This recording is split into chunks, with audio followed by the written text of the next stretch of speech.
Celebox. Sa edad na 28, nasa kolehiyo pa lamang si Myrna Basiano. Pinili niyang bumalik sa pag-aaral para sa kaniyang pangarap, matapos niyang mahinto ng 4 na taon. Ngunit paano niya kakayanin ang hirap matapos siyang ilagay bilang intern sa isang high-end company na pagmamay-ari ng lalaking cold-hearted, short-tempered at perfectionist na si Ivan Fuentes. Pahihirapan at pag-iinitan siya nito mula nang sumigaw siya isang beses na akalain niyang restroom ang napasukang conference room kung saan may nagaganap na board meeting sa pangunguna nito. Ngunit mula nang mapalapit siya sa executive na si Marco Sandoval, tila magbabago ang ihip ng hangin. Ano kaya ang magiging papel nito sa buhay niya? Ano kaya ang pagbabagong mangyayari? At ano kaya ang matutuklasan niya sa nakaraan ni Ivan na magiging malaking bahagi ng kaniyang kinabukasan?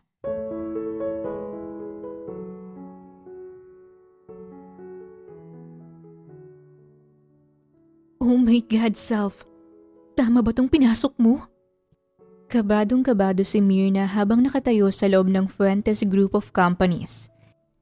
Ito ang unang araw niya bilang intern at kahit gaano niya kagustong magpakatatag, hindi niya may pagkakailang labis-labis na kaba sa dibdib niya. Kanina pa siya patingin-tingin sa paligid. Lahat ng tao rito ay mukhang sobrang composed at professional. Puro naka-blazer, corporate attire, at halatang sanay na sa fast-paced na environment. Napailing siya ng marahan. Bakit ba naman kasi dito pa ako na-assign? Ang dami namang ibang kumpanya na mas relax sana. Itong Fuentes, Diyos ko, sobrang high-end at pangmalakasan. Masyado akong naliliit dito eh. Sambit niya sa kanyang isipan. Hindi niya maintindihan kung compliment ba yon o reklamo sa sarili. Ang nasisiguro lang niya, wala siyang choice. Dahil ito sa professor niya na nag-endorse sa kanya rito. Kilala si Myrna sa klase bilang matalino, madiskarte, at creative pagdating sa marketing workloads. Kaya't ito rin siguro ang dahilan kung bakit siya ang pinili ng professor na ilagay sa pinakamabigat at pinaka-competitive na kumpanya sa listahan nila. Siya ay 28 taong gulang na, ngunit nasa 4th year college pa lamang. 4 na taon din siyang nahinto noon sa pag-aaral dahil sa kakapusan sa perang pinansyal. Ngunit dahil sa kanyang pangarap, pinili niyang bumalik ulit sa pag-aaral. Naniniwala siyang walang edad ang pagkamit ng tagumpay. At ang nakikita niyang paraan upang makamtan yon, balang araw, ay tapusin ang kaniyang pag-aaral. Sa bagay, nandito na rin naman ako. Kailangan ko lang tatagan ng loob ko. Sabi nga ni Prof, challenge raw to sa akin at stepping stone ko sa future career ko. Kailangan ko lang itatak sa isip ko na kung si Prof nga naniwala sa kakayahan ko, kailangan ko rin magtiwala sa sarili ko na kaya ko to, na para sa akin tong ginagawa ko. Pagpapalakas niya ng loob sa sarili. Bago pa siya muling lamunin ng self-doubt, bumukas ang elevator at lumabas ang isang babaeng halatang matagal nang nagtatrabaho rito. Si Cathy, ang 35 taong gulang na marketing director na magiging supervisor niya sa buong internship journey niya rito sa kumpanya. Eleganting-elegante ito sa fitted black dress at stilettos na may hawak na tablet. At kahit hindi pa nagsasalita, halata ng istrikto ito. Tipong isang tingin mo pa lang, mapapatuwid ka na ng upo. Napatikom na lang ng labi si Myrna habang papalapit dito. Myrna? Walang ekspresyon ng mukhang sambit nito sa pangalan niya. Opo, ako po si Myrna Basiano, intern for marketing department.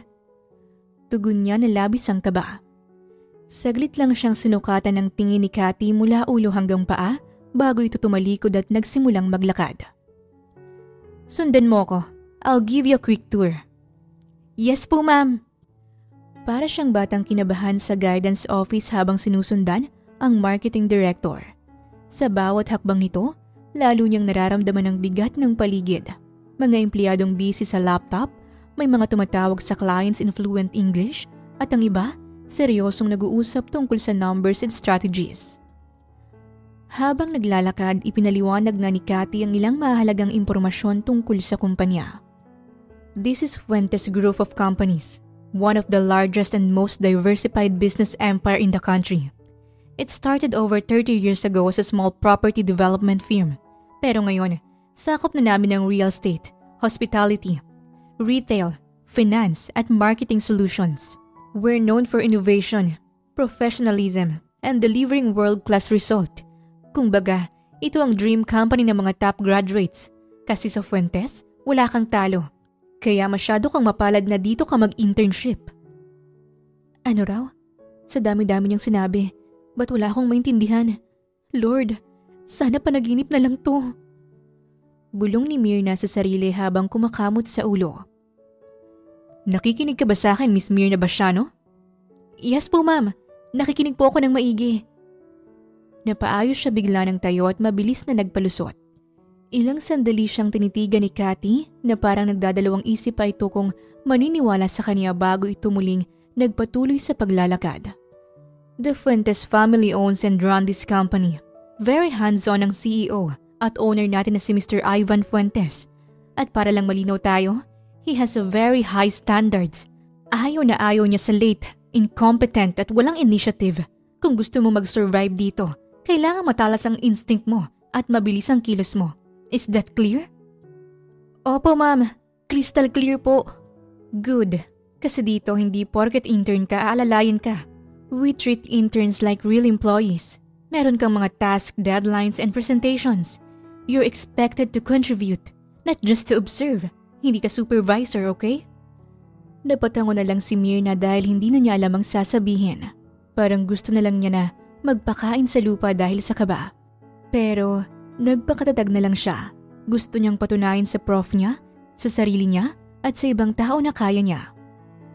Pagdating nila sa marketing department, pumalakpak si Cathy ng 3 beses para kunin ang atensyon ng lahat. Listen everyone, as you can see may bago tayong intern. Simula ngayon makakasama niyo na siya rito. Sinabi ko lang para aware kayo at walang magtaka. Malakas ang boses na paliwanag ni Cathy bago ito muling humarap sa kanya.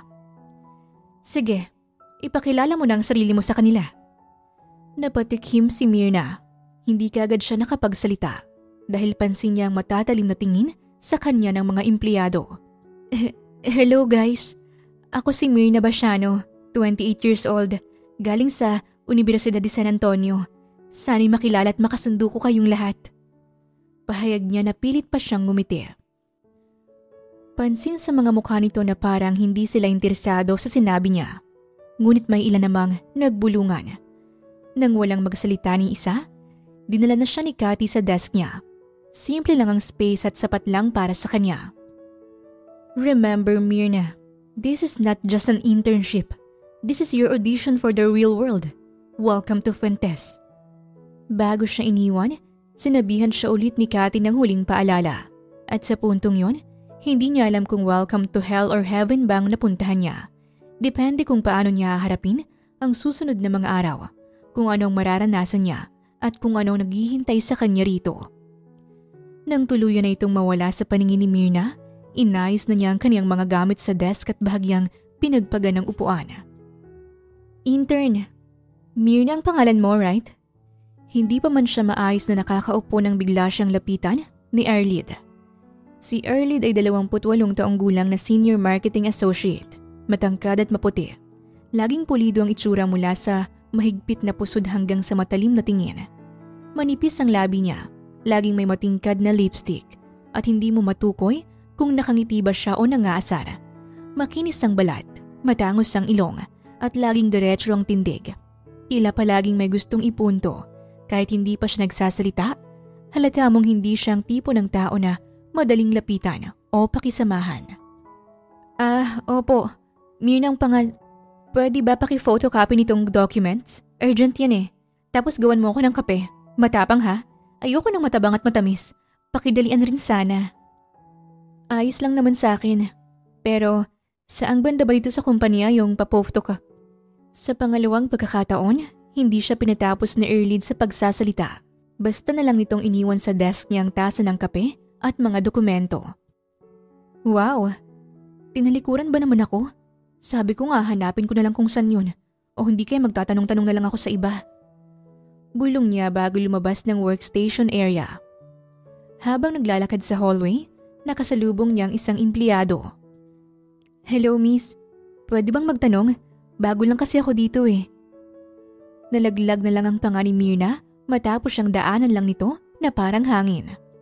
Hanip naman ng mga empleyado dito. Kailangan ba may bayad kapag magtatanong sa kanila? Siguro kada isang salita na sasabihin nila may katumbas na pera.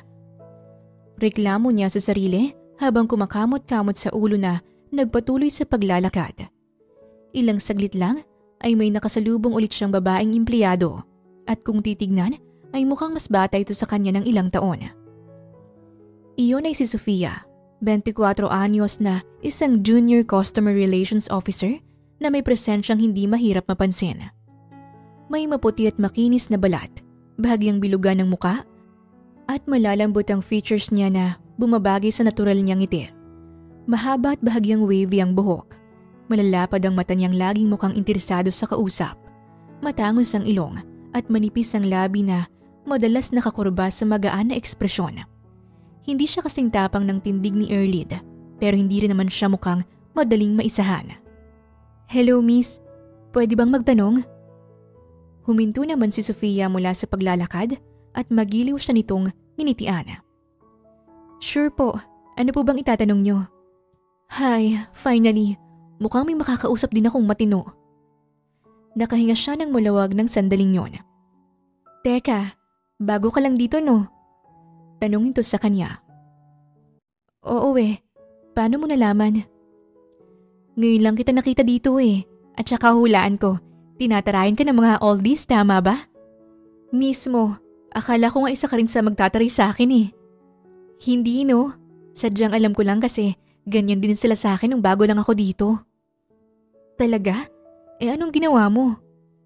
Usisa ni Myrna. Halata sa kanyang mukha ang pagiging interesado. Ayun, hinayaan ko na lang at hinabaan ko talaga ng malala ang pasensya ko.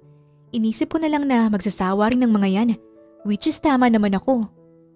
Paliwanag nito dahilan para mapatango-tango siya. Ang galing mo naman. Sige, ganyan na lang din ang gagawin ko. Ano nga pala ulit ang itatanong mo? Kailangan ko na rin kasing pumunta sa department namin. Baka hinahanap na ako. Hala, oo nga pala. Sorry, ang daldal ko. Itatanong ko lang sana kung saan dito yung pantry, tsaka yung papotokapihan.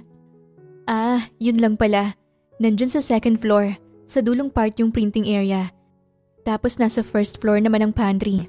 Pero may pantry naman dito sa third floor, hindi lang maayos ngayon. Ganun ba? Sige, salamat talaga ha. Aalis na rin ako, baka nakakaabala na ako sa iyo Nahihiya niyang paalam dito. Ayos lang yon, ganyan din ako nung una Basta kapag may kailangan ka at walang pumapansin sa'yo, hanapin mo lang ako sa Sales and Customer Service Department. Sofia ang pangalan ko, Junior Customer Relations Officer. Paninigurado nito at pagpapakilala ng sarili. Nako, ang bait mo talaga.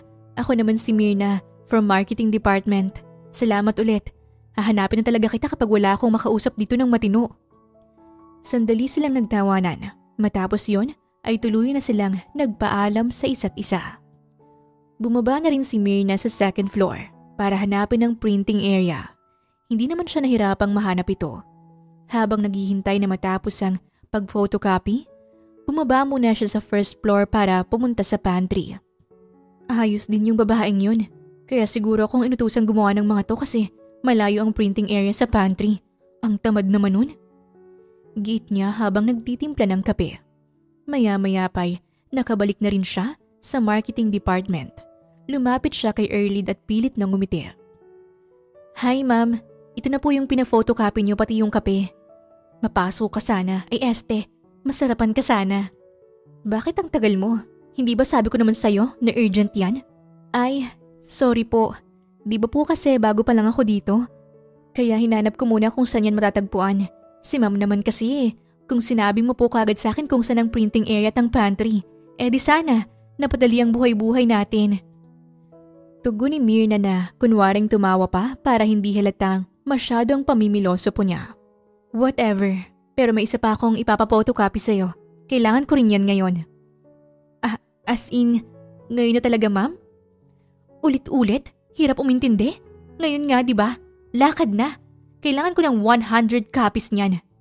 Pagtataray nito na hindi napigilang lumakas ang boses, kaya medyo Nakaramdam ng pagkahiya si Myrna matapos siyang pagtinginan ng ibang empleyado. Hindi na lang siya sumagot. Akma na sana siyang aalis ngunit nakakadalawang hakbang pa lang siya nang biglang humarang sa harapan niya si Camille, ang marketing coordinator. Hindi napigilan ni Myrna ang sariling tignan ito mula ulo hanggang paa. Bahagyang nakapamulsa si Camille at diretso ang tindig. Maputi ang kutis niya, makinis, pero may bahagyang pamumula sa pisngi. Mahabang buhok niyang may hati sa gilid. Nakasuot siya ng blazer at ipinatong sa fitted na blouse na neutral lang ang kulay. Naka-high waist na slacks. Simple lang ang accessories niya. Isang relo at maliit na hikaw. Manipis ang labi niya. May mapusyaw na lipstick. Si Camille yung tipo na may tinatagong kabaitan pero tila sinasabayan nito ang pagiging mataray nila Erlid para hindi siya apihin ng mga ito. "Intern, aalis ka na?" Tanong ni Camille, baka sumuka ang peking ngiti. "Ay, opo. Magpapa-photocopy ulit ako. Bakit po ba?" "Sakto. Pabili nga ako ng milk tea, taro flavor sana. 50% sugar, no pearls, extra ice. Kuha ba?" Opo. Taro flavor, 50% sugar, no pearls, extra ice." "Good. Pakidalaan lang ha." "Myrna, pakibili rin ako ng lunch sa cafeteria." Hindi pa siya ulit nakakahakbang nang isang boses na naman ang tumawag sa kanya. Si Yori, 30 taong gulang na social media specialist na parang palaging may hinahamak. Matalim ang singkit niyang mga mata kung tumingin. Laging may bahagyang pagkakakunot ng noo. Makapal at matarik ang kilay. Parang laging may nasusungitan. May matingkad na lipstick para bumagay sa matalim niyang titig. Suot niyang formal na blazer na sakto sa hugis ng katawan niya. Fitted na blouse at high waist na slacks. Mataas ang stilettos nito at bawat hakbang nito papalapit kay Myrna, ramdam niyang hindi magandang presensya nito kahit hindi pa siya humaharap dito. Napalunok na lang siya ng sariling laway pero pilit siyang hindi nagpasindak. Walang yan naman ng mga to. Wala ba silang mga paa? Naiinis na ako ah. Napapikit na lang siya habang nagrereklamo sa sarili. Pilit na lang siyang ngumiti ng sandaling harapin siya ni Yori. "Ano po bang ipapabili niyo?" "Kahit ano, basta walang gulay. Tapos pakiset up na rin yung meeting room for 3 p.m, okay?" Gustuhin man niyang tumanggi, hindi na lang niya ginawa para hindi na humabang usapan. Ayaw niya ring mapagtaasan ulit ng boses dahil halatang mas masama ang ugali nito kesa kay Erlid, kaya pumayag na lang siya, labag man sa loob niya. "Opo ma'am, copy po. May gusto pa po ba kayong idagdag?" "Wala na." "Guys, baka may magpapabili pa raw sa inyo. Si Myrna na raw ang bibili."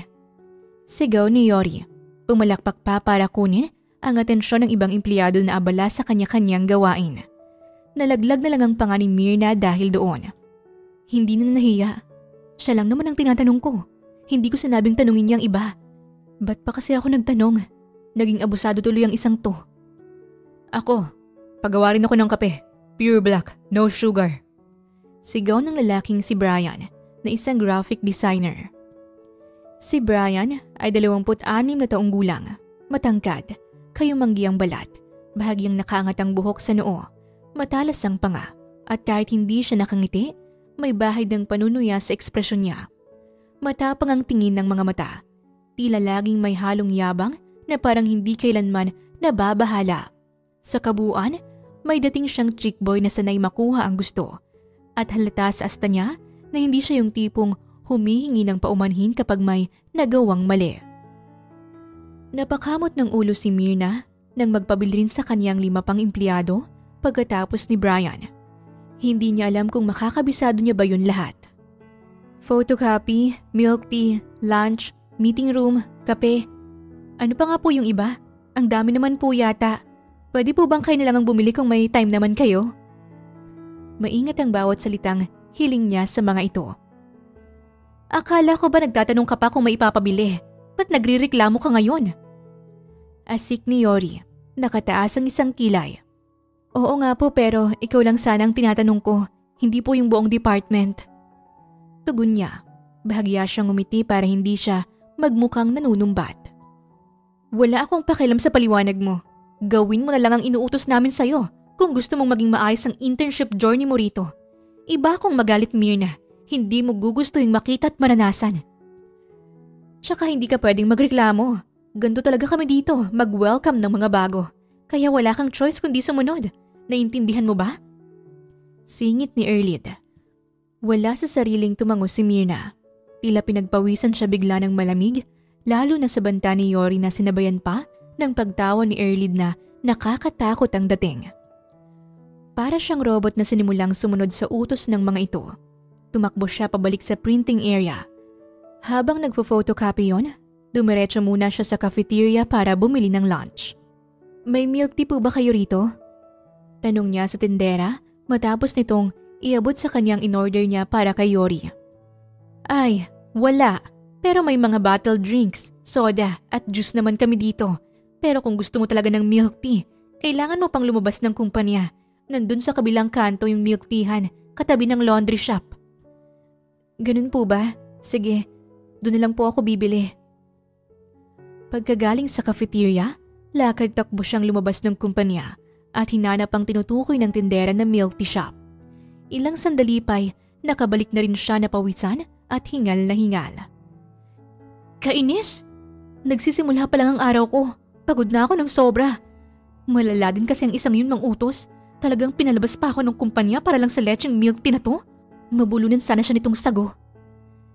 Daing niya ng sandaling huminto muna siya sa may entrance ng kumpanya habang pinupunasan ang pawis sa noo. Nang makaipon ng lakas, nagdesisyon na siyang pumunta sa pantry para magtimpla ng kape. Okay, photocopy, check. Lunch, check. Milk tea, check. Kape, almost check. Yung utos na lang ng iba. Tapos mamaya ko na lang ayusin yung meeting room. Maaga pa naman. Ah! Aray! Ang init! Buwisit naman oh! Napasigaw na lang siya matapos mapaso ng mainit na tubig. Nangingilid ang mga luha niya habang binubuhusan ng malamig na tubig ang kamay niyang namumula na. Bakit ba kasi ganito sila sa mga bago? Hindi ba sila nakukonsensya na mali ang ginagawa nila? Wala naman to sa mga responsibilidad ko bilang intern. Daing ni Myrna sa kawalan habang nagpupunas ng luha. Ilang sandali siyang nanatili doon. Hanggang sa napabuntong hininga na lang at pinalakas ang loob ng sarili. Kaya ko to. Tiis-tiis na lang muna. Kailangan ko to para makagraduate kaya hindi ako pwedeng sumuko basta-basta. Sana lang pagkatapos ng araw na to, maging maayos ng pakikitungo nila sa akin. Kaya sa ngayon, kailangan ko muna silang sundin at pakisamahan. Matapos magawa ang lahat ng inutos at mabili ang lahat ng pinabili, nagmamadali siyang bumalik sa workstation. Tagal ha, ang bagal mo pala. Huwag kang ganyan kung gusto mong magtagal dito. Asik ni Erlid na basta na lang inagaw mula sa kamay niya ang mga pina-photocopy. Hindi pa siya nakakasagot ng, Uy, asan ang milk tea ko? Pagkalabit sa kanya ni Camille. Eto na po. Ba't may pearl to? Di ba sabi ko walang pearl? Paano to ngayon? Bulalas ni Camille, parang mapuputulan ng ugat sa leeg. Sorry ma'am. Dami po kasing inuutos sa akin na wala sa isip ko. Papalitan mo to. Hindi ko to inumin. Simple-simple ng utos, nagkakamali pa? Ganyan ka ba kasyunga? Muling bulyaw nito. Ngunit pansin sa mukha ni Camille na tila nakokonsensya ito pero walang choice kundi magkunwaring nagmamaldita. Sige po ma'am. Pasensya na po. Sa panginginig ni Myrna, halos malaglag niya ang tray ng pagkain ni Yori. Mabuti na lang ay nasalo niya ito bago matapon.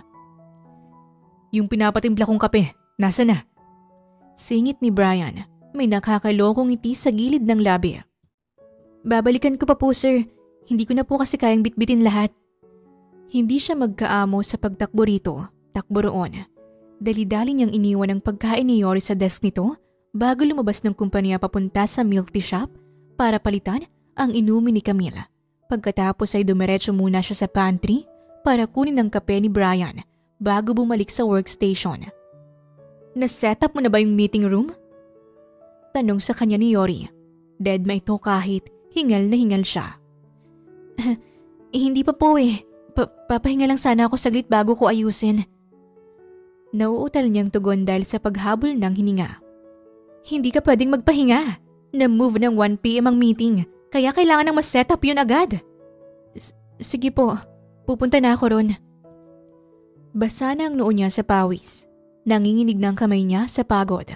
Ang lalamunan niya'y nanunuyo na pero wala siyang oras para uminom. At halos lumipad siya papunta sa meeting room. Nagulat pa siya nang datnang makalat pa ang mahabang mesa kaya nilinis niya pa ito. Mabilis niyang inayos ang projector. Tinuwid ang mga upuan tsaka pinunasan ang whiteboard. Matapos yun, hingal na hingal pa rin siyang bumalik sa desk niya. Pero hindi pa man umiinit ang pang-upo niya sa upuan ng "Intern, pakikuha tong file sa kabilang department. Dali! Deadline na nito ngayon." Muling utos ni Erlid. Maluha-luha siyang sumunod dito at hindi na lang kumibo. Hindi pa ba sila tapos? Hindi mo lang makaramdam ng awa ang mga to. Bulong niya sa sarili habang hinahanap ang kabilang department. "Oh Myrna, nagsisimula ka palang haggard ka na. Hulaan ko, hindi ka na magpapakita bukas no?" Pangaasar ni Yori pagkabalik niya sa workstation.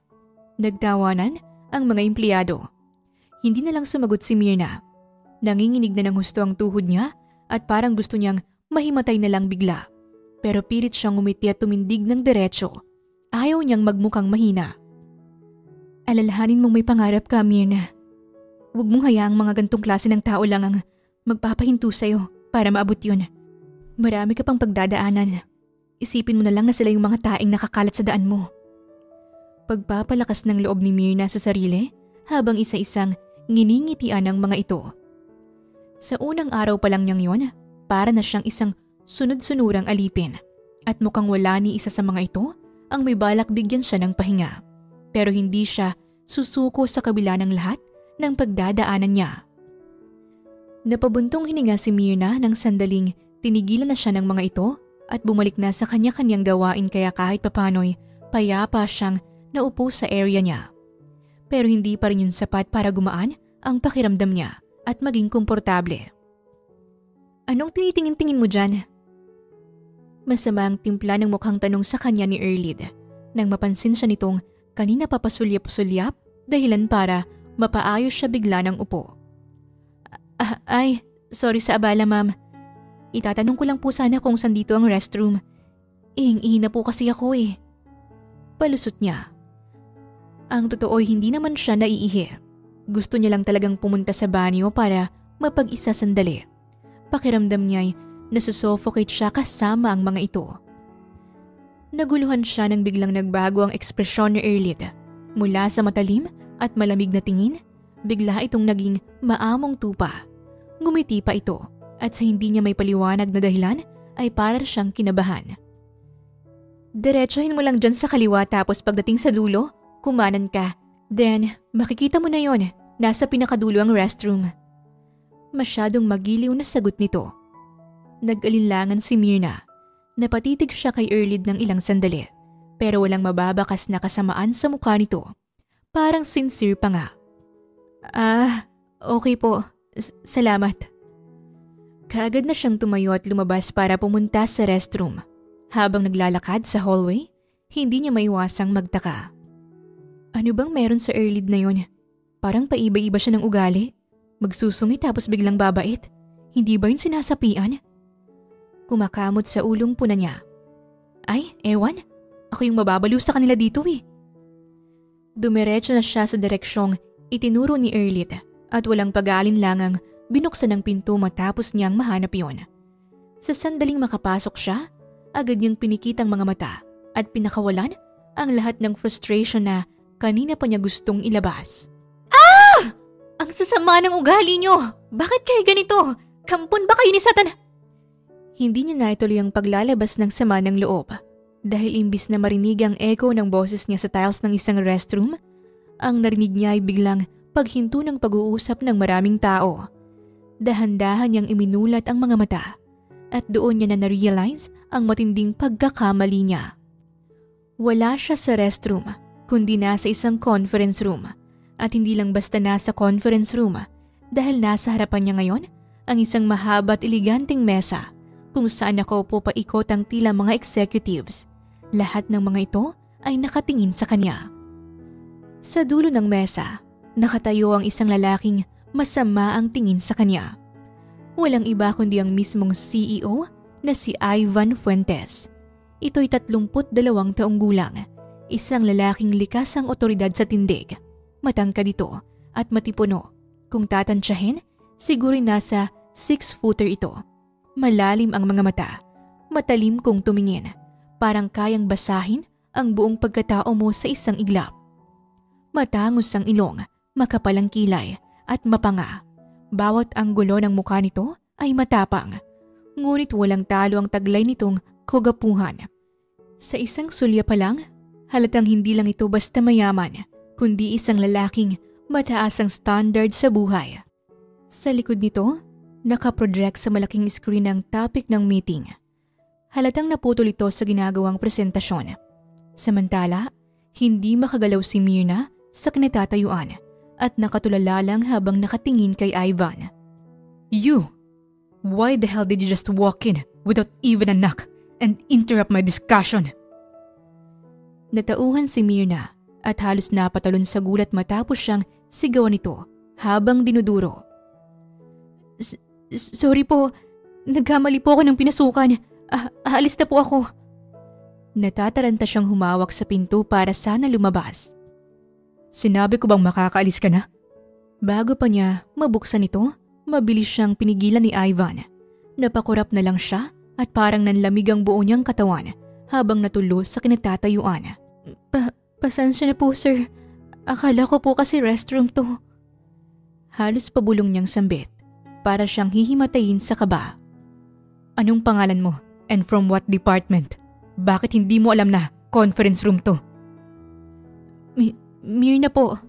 Myrna Basiano from marketing department po. Ako po yung intern." Kumunot ng bahagyang noo ni Ivan. "Oh, the intern. Under Cathy. Hindi ka man lang ba niya in-orient? Didn't she give you a tour and show you the key areas of the building? And most importantly, hindi man lang ba sinabi sa'yo ang mga ayaw at gusto ko inside my company? Especially when I'm around?" Nanlaki ang mga mata ni Myrna sa gulat matapos niyang marinig ang mga sinabi nito. "Patay ka, Myrna. CEO pala tong nasa harap mo. Sa dinami-rami ng pwede mong ma-interrupt, ba't naman yung CEO pa? Gaga ka talaga. Kasalanan to ni Erlid eh. Sabi na nga ba, may mali sa inaasta ng babaeng yun. Buwisit siya." Napapikit na lang si Myrna habang sinasabi yun sa utak niya. Kapansin-pansin pa ang labis niyang panginginig. "Answer me!" Muli siyang napadilat at napadiretso ng tayo nang sumigaw si Ivan. Sir, ano po, nasabi naman po sa akin lahat ni Ma'am Cathy. Nawala lang po sa isip ko." Palusot niya. Ang totoo hindi naman talaga siya na i-tour ni Cathy sa buong facility dahil mukhang tinamad ito. Nagsinungaling na lang siya para hindi rin siya pag-initan nito. Lalo pat si Cathy ang in charge sa kanya bilang intern. "So Myrna Basiano, since nandito ka na rin naman at mukhang may mga opinion ka sa maraming bagay, I have a question for you." Ako po, sir? "May iba pa bang Myrna dito aside from you?" Hindi niya alam kung gusto lang ba siya nitong pahiyain o kung ano pang rason. Pero wala na siyang takas, lalo pat lahat ng mata ay nakatutok sa kanya.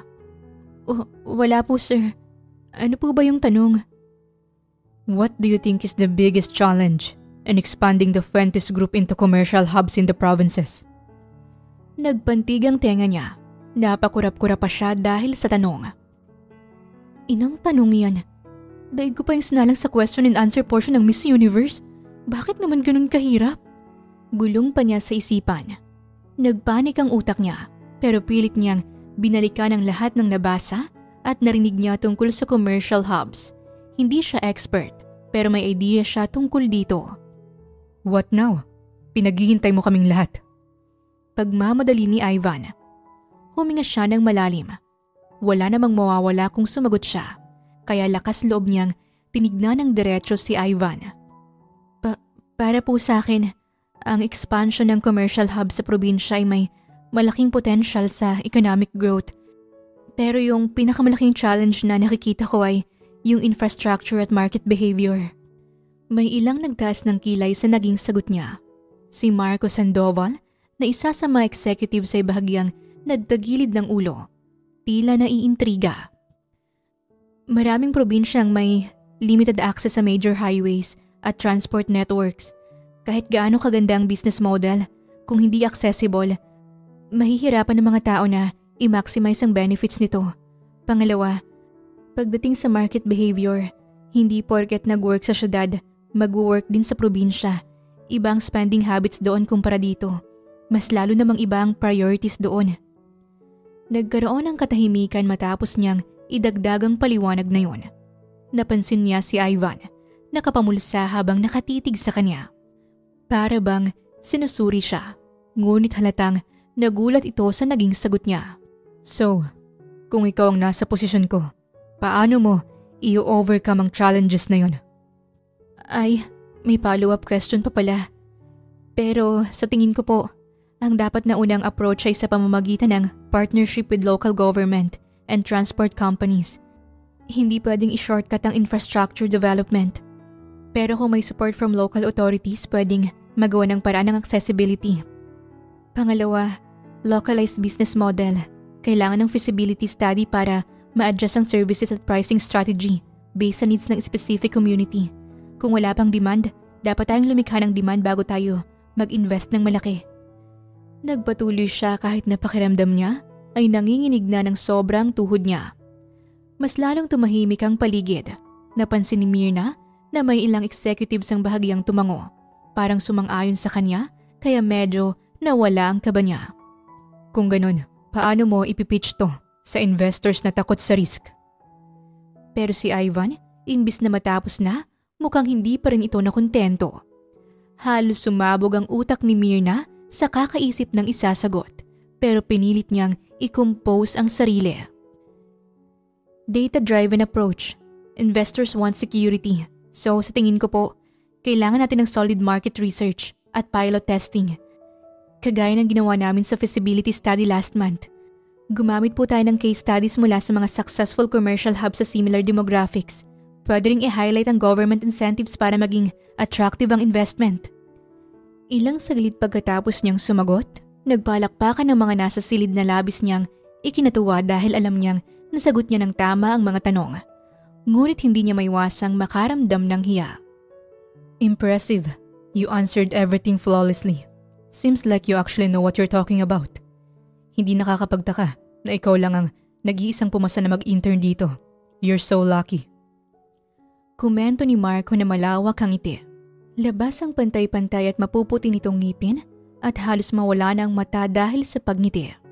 Chief Operating Officer si Marco Sandoval, 30 years old.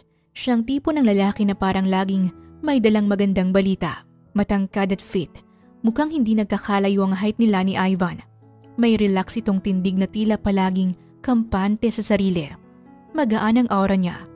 Malalim pero laging may kislap ang mata. At may nakakahawang ngiti na parang palaging may alam na something fun. May halong pilyong ekspresyon ang kaniyang paraan ng pagtitig.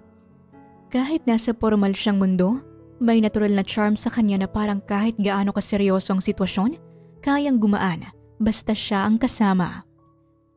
Thank you po, sir. Tugon niya kay Marco. Sinundan niya pa ng bahagyang pagyuko bilang tanda ng paggalang. Mukhang may alam ka naman. Singit ni Ivan bago muling humarap sa screen para hindi ipakita ang pagka-impress nito. Pwede na po ba akong lumabas? You may go, but make sure this won't happen again. Opo sir, makakaasa ka po. Pasensya na po talaga. Hindi na siya nagsayang ng oras at dali-daling lumabas. Habang naglalakad sa hallway, pakiramdam niya'y natanggal ang 1 toneladang bigat sa balikat niya. Myrna! Ayos ka lang ba? Namumutla ka. Napatigil sa paglalakad si Myrna nang makasalubong siya ni Sofia. Bahagya pa siya nitong sinuri. Nako, kung alam mo lang pinagdaanan ko ngayon lang, kahit siguro kung ikaw ang nandun, mamumutla ka ng malala sa nangyari. Kasalanan kasi ito nung ka-work ko sa department. Isusumpa ko talaga siya. Asik niya. Hindi pa rin mawala ang inis kay Erlid. Ha? Bakit? Mukhang mahirap nga yung pinagdadaanan mo. Teka, kumain ka na ba? Hindi pa nga eh. Gutom na rin talaga ako. Sakto, papunta rin ako sa cafeteria. Tara, sabay na tayong mag-lunch. Tapos ikwento mo na rin kung ano ba talagang nangyari. Aya ni Sofia. Hindi naman siya tumanggit sabay na silang pumunta ron. Pagpasok ni Mirna at Sofia sa cafeteria, agad silang pumila sa counter para kumuha ng pagkain. Maraming empleyado ang narito. Karamihan ay abala sa pagkain at kwentuhan, kaya medyo maingay ang paligid. Umalingaw-ngaw ang tunog ng mga tray na inilalapag, kutsara at tinidor na tumatama sa pinggan at mahihinang hagikik ng ilang magkakaibigan. Oh, simulan mo nang magchika. Gusto kong malaman yung nangyari. Saad ni Sofia habang inilalapag ang tray sa mesa. Excited naman to, hindi pa nga tayo nakakaupo eh. Biro ni Mirna. Pareho silang natawa na animoy matagal nang magkakilala. Naiintriga kasi ako sa nangyari sa'yo. So ayun na nga, ganito kasi ang nangyari. Tumigil sa pagmuya si Sofia at buong atensyon na nakikinig. Kwento naman ni Mirna ang nangyari simulat sa pool nang makatungtong siya kanina dito sa kumpanyang ito. Grabe pala talaga yung pinagdaanan mo. Ang sasama talaga ng ugali ng mga yan. Akala mo silang may-ari ng kumpanya kung makapag-utos? Komento ni Sofia pagkatapos niyang magkwento. Yun na nga eh. Hindi ko alam kung ano bang problema nila sa mga bago, kung bakit nila pinag-iinitan. Imbis silang nagagahid para madaling makapag-adjust, sila pa tong masyadong toxic. Ani Mirna. Grabe talaga. Akala ko grabe na yung pinagdaanan ko nung bago pa lang ako. Mas matindi pa pala yung nangyari sa'yo. Karma na lang talagang bahala sa kanila. Tumpa ka dyan. Sabi nga nila, ang karma ay parang pelikula.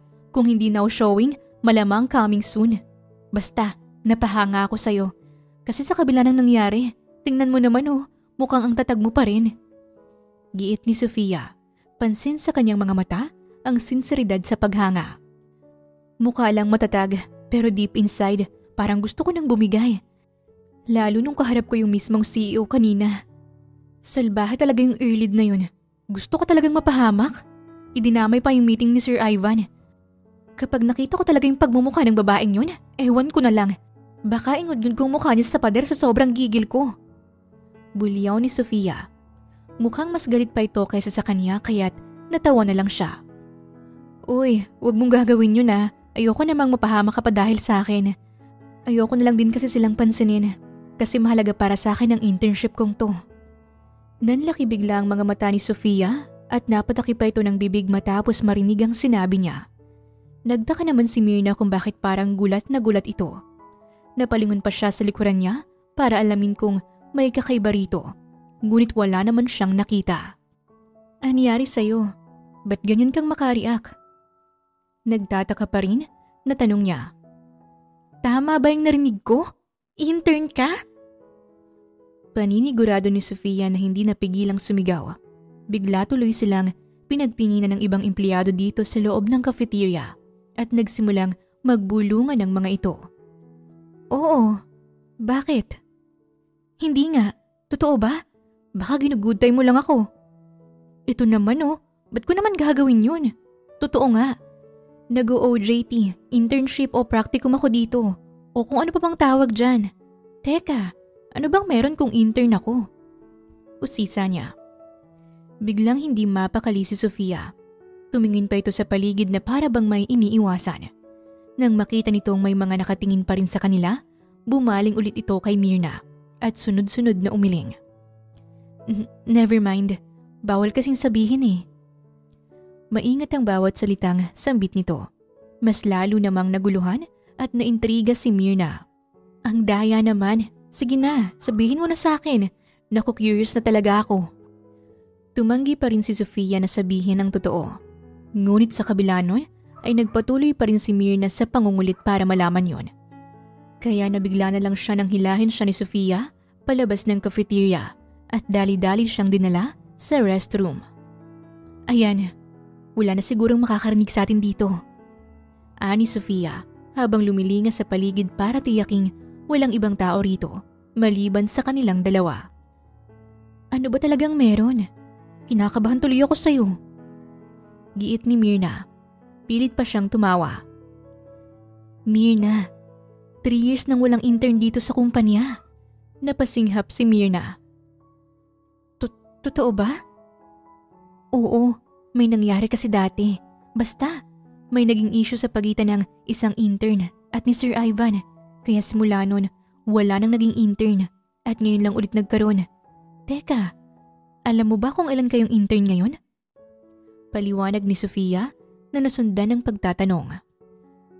Ang sabi sa akin kanina noong isang executive sa meeting, ang swerte ko raw kasi ako lang ang pumasa. So ibig sabihin, ako lang ang intern. Oh my God, hindi ako makapaniwala. Ano kayang meron ba't ka inalaw na mag-intern dito? Tapos mag-isa ka pa. Ang swerte mo nga kung ganun. Ano ba yung nangyaring issue? Ganun ba yun ka big deal? Bulong niya. Hinihintay pa rin ang kasunod na kwento. Yun lang, hindi ko rin alam ang buong detalye. Ang totoo niyan, bawal talaga yung pag-usapan. Last time daw na may nag-share ng issue sa iba, tinanggal daw yun sa kumpanya pati yung mga pinagsabihan.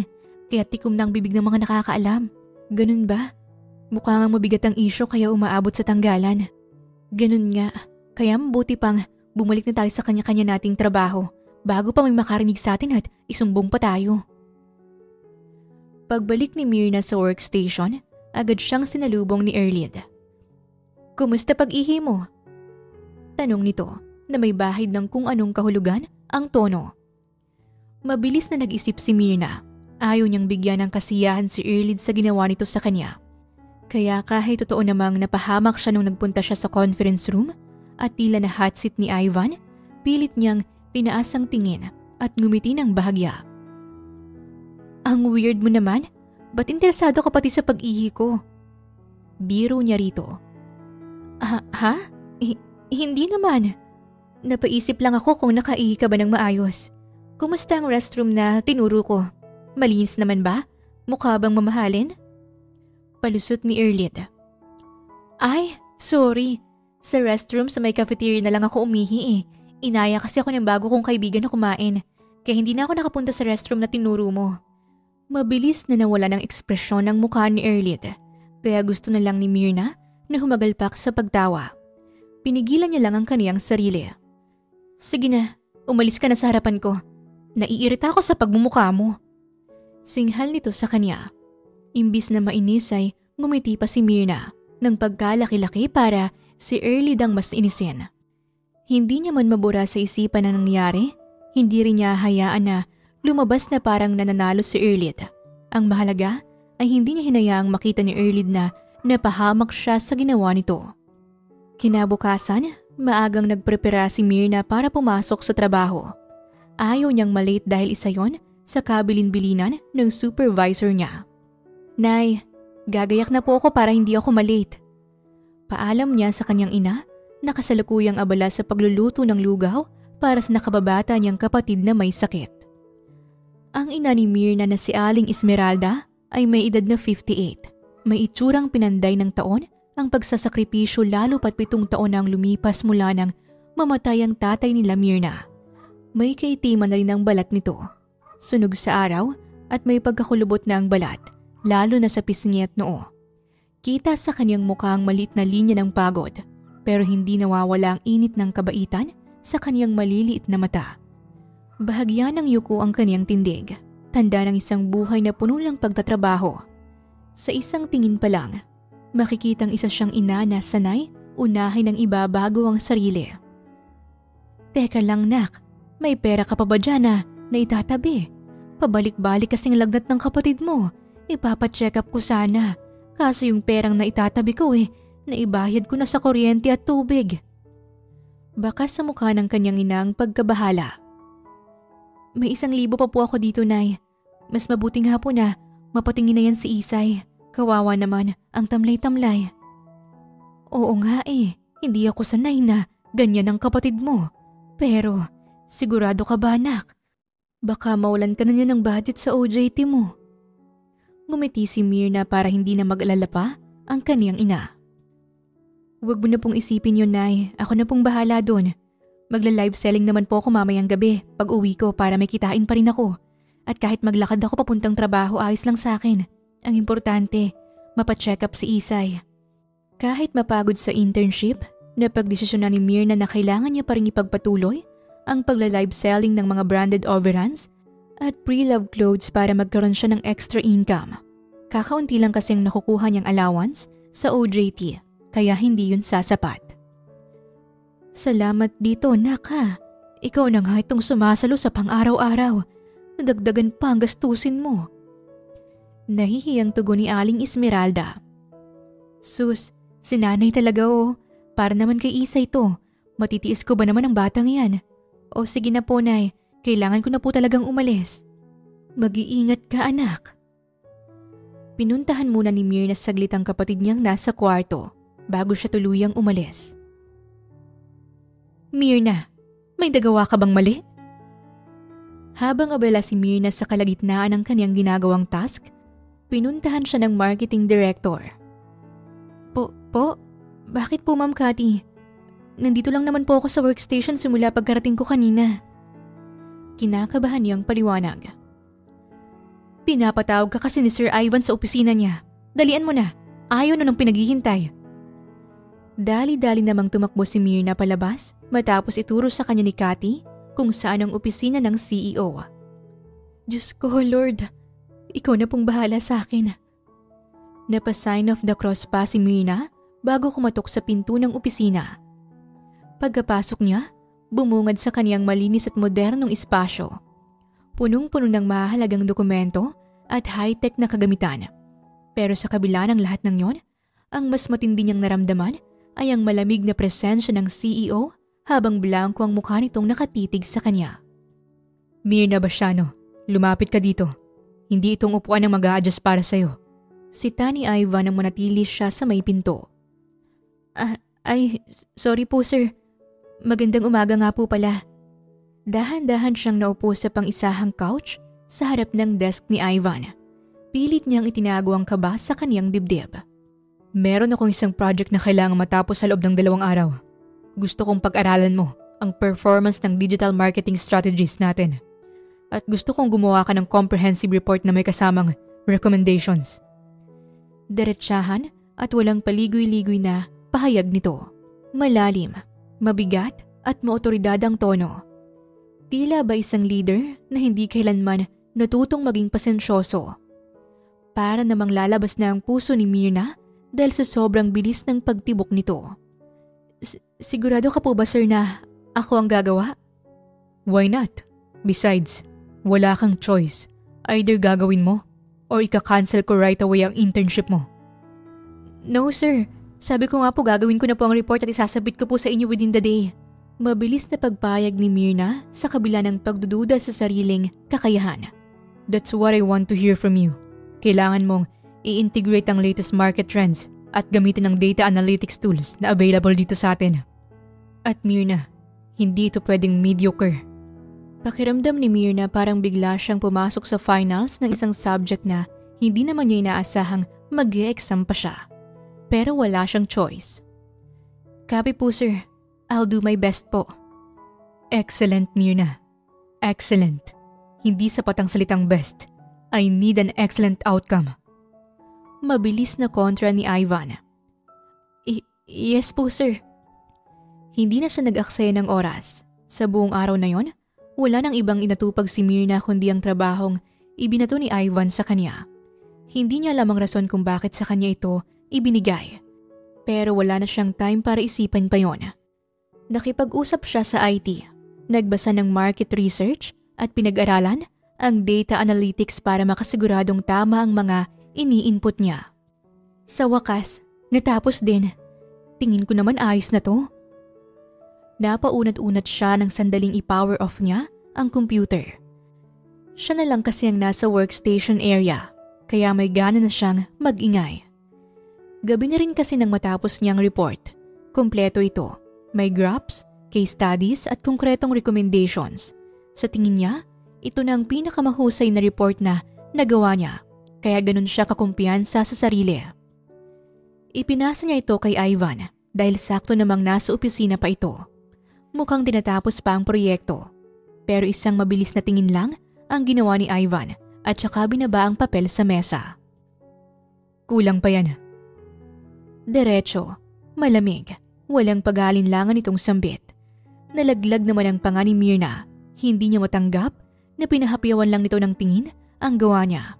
Pero nasabi agad nitong may kulang. Paano po, sir?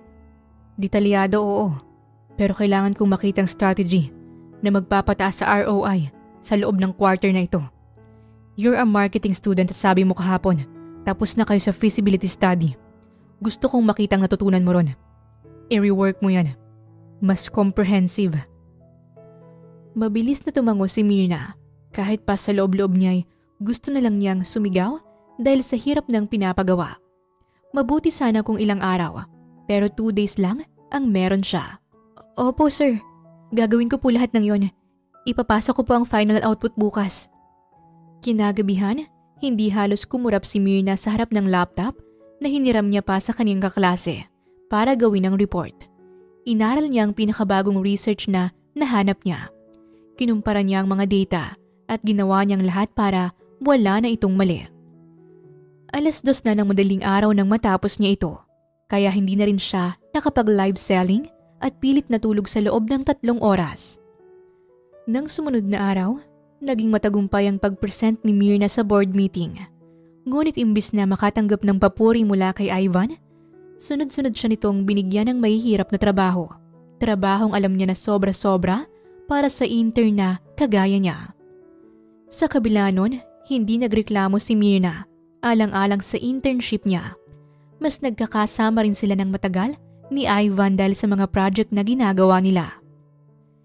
Isang araw, abala si Myrna sa pag-iensayo ng kanyang presentation para sa nalalapit na board meeting. Maayos niyang binibigkas ang bawat salita. Sinisikap niyang gawing malinaw at kapani-paniwala ang tono ng boses niya. Ipinapakita ng mga data na mas effective ang content na nakatuon sa customer Biglang napahinto si Myrna nang may kung anong nakakailang na pakiramdam ang gumapang sa kanya. Para bang may matang nakatutok. Nang iniangat niya ang paningin, doon niya nakita si Ivan na nakasandal sa swivel chair nito. Walang imik na nakatulala sa kanya, ngunit nakangiti. Bakit siya nakangiti? Natutuwa ba siya sa akin? Ba't hindi man lang siya kumukurap? Sunod-sunod siyang napatanong sa sarili. Hinayaan niya na lang ito at nagpatuloy na sa pag-iensayo. Nasaan na ba ako? Oo, dito na pala. So, ayun nga. Mas effective ang content na nakatuon sa customer interaction kesa sa, ano nga ba yun? Hindi magawang mag-focus ni Myrna. Nang sulyapan niya si Ivan, ay nakatitig pa rin ito at naroon pa rin ang ngiti sa mga labi. Sir, tawag niya rito. Hindi man lang gumalaw si Ivan, kaya bahagya siyang lumapit sa harapan nito. Sir, ayos ka lang ba? Ikinampay niya ang palad sa may mukha ng binata para makuha ang atensyon nito. What? Dahil sa ginawa niya, ay napatras ng upo si Ivan, kasabay ang pagkunot ng noo. Ano po kasi? Nakatitig ka sa akin eh. Medyo nakakailang po kasi. What? I am not staring at you. Tanggi nitong nauutal, sabay iwas ng tingin. Oo kaya sir, nakangiti ka pa nga eh. Tugon niya na nasundan ng pagtawa. No, hindi kita tinitingnan at mas lalong hindi ako nakangiti. Alam mo gutom lang yan, mas better kung kumain ka muna. Matapos yun ay mabilis itong tumayo at nagmamadaling lumabas ng opisina. Hindi na siya nito muling binalingan ng tingin. Natawa naman si Myrna ng mahina. Palusot pa si sir, kahit nakangiti naman talaga siya. Bulong niya sa sarili. Pilit niyang binalikan sa alaala ang mga ngiting yon ng binata. Para ngayon niya lang nakitang ngumiti si Ivan ng ganon dahil madalas itong nakasimangot. Pero in fairness, ang cute niya kapag nakasmile. Mas attractive siya sa ganon. Siguro kung palagi siyang nakangiti, luluwag ang garter ng mga panty ko. Pagbibiro niya sa sarili na nasundan ng muling pagtawa. Napailing na lang siya sa sariling naisip bago nagpatuloy sa pag-iensayo. Habang lumilipas ang mga linggo, akala ni Myrna ay magiging maayos ng pakikitungo sa kanya nito dahil mas matagal pa silang nagkakatrabaho. Pero lalo pala siya nitong pahihirapan at palagi na lang siyang pinag-iinitan ng ulo. Isang hapon, tahimik na nakayuko si Myrna habang pinipigilan ang pag-iyak sa isang sulok ng pantry. Pero kahit anong pilit niyang lunukin ng emosyon, mas mabilis pa rin ang pagtulo ng mga luha niya kaysa sa kaya niyang pigilan. Kanina pa niya hinihigpitan ng kapit sa tissue. Paulit-ulit na pinupunasan ng pisngi. Pero parang wala ring silbi dahil agad namang sumusunod ang mga panibagong patak ng luha niya. Alam niyang kaya niya pang magtiis, pero ngayon lang siya ganito ng hina ng sobra. Napabuntong hininga siya. Pilit na iniangangat ang ulo para suklayin ng mga daliri ang sariling buhok. Ngunit laking gulat niya nang tumambad si Marco sa harapan niya. Inilahad sa kanyang isang cup ng ice cream. Ice cream? Alam mo, kapag mabigat ang pakiramdam ko o kapag may pinagdadaanan ako, kumakain lang ako ng ice cream. Pagkatapos nun, okay na ulit ako. Alok ni Marco. Naupo ito sa tabi niya. Talaga ba? Effective ba talaga yan? Tanong niya habang nagpupunas ng luha. Oo naman, para kaya itong may magic. Nag-aalangan man ay tinanggap na yon ni Myrna. Thank you dito. Ano bang nangyari? Pwede mong i-share sa akin. Maya-maya'y tanong nito kaya napahinto siya sa pagsubo. Napabuntong hininga pa siya bago nagsalita. Ayun, napag-initan na naman ako ni Sir Ivan. Hindi ko maintindihan kung bakit parang ako ang pinakaayaw niya sa buong kumpanya. Para kasing kailangan na palagi akong may patunayan sa kanya. Hindi muna nagsalita si Marco. Hinayaan lang siya nitong magkwento. Hindi lang workload ang mabigat pati rin yung pressure na parang hindi ka pwedeng magkamali. Kaya ito, parang bumigay na ako. Parang sumabog na ako kaya wala na akong magawa kundi umiyak. Nagagawa ko naman kasi lahat ng gusto niya. Pero lahat ng iyon, wala man lang ako natatanggap kahit isang papuri galing sa kanya. Ba't kaya ganun? Ang lamig-lamig niya sa akin. For sure. May dahilan siya kung bakit siya ganyan. Basta, patuloy mo lang ipakita yung galing at efforts mo. Alam ko namang na-appreciate ka nun. Di niya lang talaga pinapakita. Bibigyan ka ba niya ng ganyang gawain kung alam niyang wala siyang mapapala? Ganyan siya sa'yo kasi alam niyang kaya mo at may potensyal ka. Natigilan si Myrna nang marinig yon. Unti-unti siyang napatango dahil tila natauhan siya. Nagpatuloy silang dalawa sa pag-uusap. Kahit papaano'y gumaan ang pakiramdam niya dahil kay Marco. Mula noon, naging close na ang dalawa. Naging komportable agad sila sa isa't isa. Isang araw, nagpaalam siya kay Ivan na aalis saglit dahil may meeting si Marco sa ibang department at gusto nitong isama siya para makita niya kung paano gumagana ang collaboration sa mga proyekto ng kumpanya. Bakit mo kailangang sumama? Hindi na kailangan. I need you here. Mabilis nitong hindi pagpayag. Kasi po sir, gusto ko rin pong matuto. Kung gusto mong matuto, stay here with me. Hindi mo na kailangang sumama sa iba. Napakurap-kurap si Myrna sa narinig. Napapansin niya nitong mga nakaraang araw na may kakaiba sa binata. Iba ang kinikilos nito at medyo nag-iiba ang pakikitungo sa kanya. Tila nagbago ang ihip ng hangin dahil kung dati, deadma lang ito sa kanya. Ngayon, parang biglang naging ibang tao ito.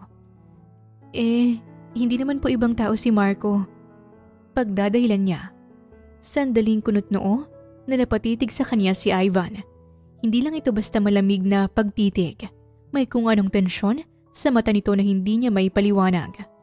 Still no, kapag may kailangan kang matutunan, ako ang magtuturo sa'yo, hindi si Marco. Maotoridad nitong tugon. At pwede ba? Umiwas ka kay Marco. Ayoko nagiging close ka sa kanya. Lalong naguluhan si Myrna. Hindi niya maintindihan kung bakit pati ang pagiging malapit niya kay Marco ay nadamay. Bakit naman po sir?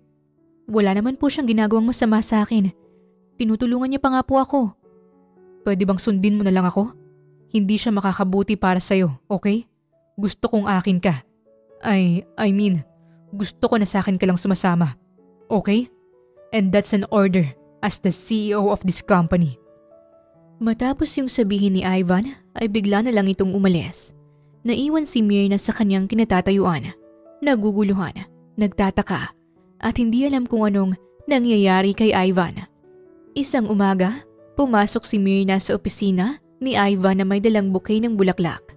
Masaya niya yung inaamoy-amoy. Mabilis namang nilapitan ni Ivan ang dalaga. Ang titig nito ay matalim, tila puno ng pagsusuri. Saan galing yan? Malamig nitong tanong. Napaangat ng tingin si Myrna sa binata. Bahagyang nagulat sa bigla ang paglapit nito. Ito bang bulaklak? Bigay ito ni Marco. Parang nagpantig ang tenga ni Ivan sa narinig. Bago pa ito makapag-isip ng matinong sagot, agad nitong dinampot ang bouquet mula sa kamay ni Myrna at walang pasabing itinapon yun sa trash bin na nasa tabi niya. Nanlaki ang mga mata ni Myrna. Sir Ivan, bakit mo tinapon? Napalakas ang boses niya dahil sa gulat. Hindi mo kailangan yan. Sinabi ko naman sa'yo na umiwas ka kay Marco. Tapos ngayon, tumatanggap ka pa ng bulaklak galing sa kanya. Ano bang problema mo? Alam mo sir, nakakasakal ka na. Ano naman kung maging malapit ako kay Marco? Kailangan ba diktahan mo lahat ng pwede at bawal kong gawin? Hindi na napigilan ni Myrna ang sariling kumprontahin nito. Ganun ba kahirap para sa'yo na iwasan siya? Oo, dahil wala ngang rason para iwasan na nagsiselos ako. Hindi pa ba sapat na dahilan yun? Pag-amin ng binata na ikinalaglag ng panga ni Myrna. Nagsiselos ka? Ano namang ikakaselos mo? Nagsiselos ako kasi gusto kita. Nagsiselos ako kapag nakikita ko kayong masaya, nagtatawanan at malapit sa isa't isa. Hindi alam ni Myrna kung matatawa ba siya sa mga naririnig. Kapag magkasama kami ni Marco, nagsiselos ka? Pero kapag tayo naman ang magkasama, lagi mo akong pinapahirapan, lagi mo akong pinag-iinitan. Tapos ngayon sasabihin mong gusto mo ako? Ano ba talaga sir? Anong klaseng trip to? Napapikit si Ivan, sumandal sa mesa at maraang hinilot ang batok. Hindi dapat magpatalo sa emosyon, pero huli na ang lahat. Yun na nga sana trip lang to, kaso hindi Aaminin ko na hindi mahirap magustuhan ng babaeng kagaya mo. Kaya gusto kita. Alam mo ba na gusto kong ako ang dahilan ng mga ngiti mo? I badly want that. Pero kasi, natatakot ako. May sakit sa tono ng boses nito. Kahit si Myrna ay naramdaman yon. Pinipigilan ko ang sarili kong mahulog sa'yo. Pinipigilan kong ma-attach at mapalapit sa'yo.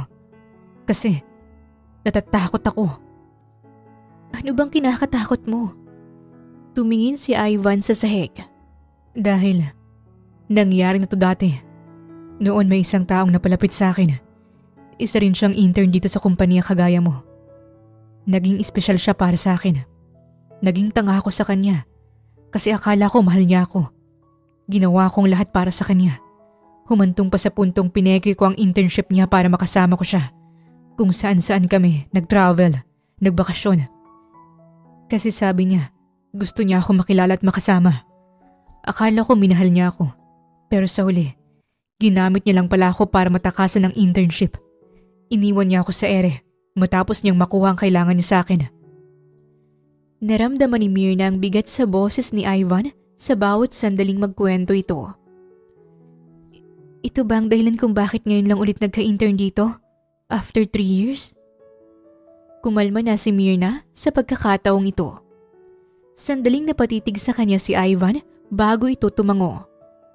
Oo, kaya nung may naramdaman akong kakaiba sa'yo, binigyan kita ng may hirap na gawain para ikaw ang kusang umalis dito sa kumpanya. Tahimik lang si Myrna habang nakikinig sa paliwanag ng binata. Pero napahanga mo ako sa tiyaga at pagsisikap mo. Kaya mas lalo akong naging interesado sa'yo.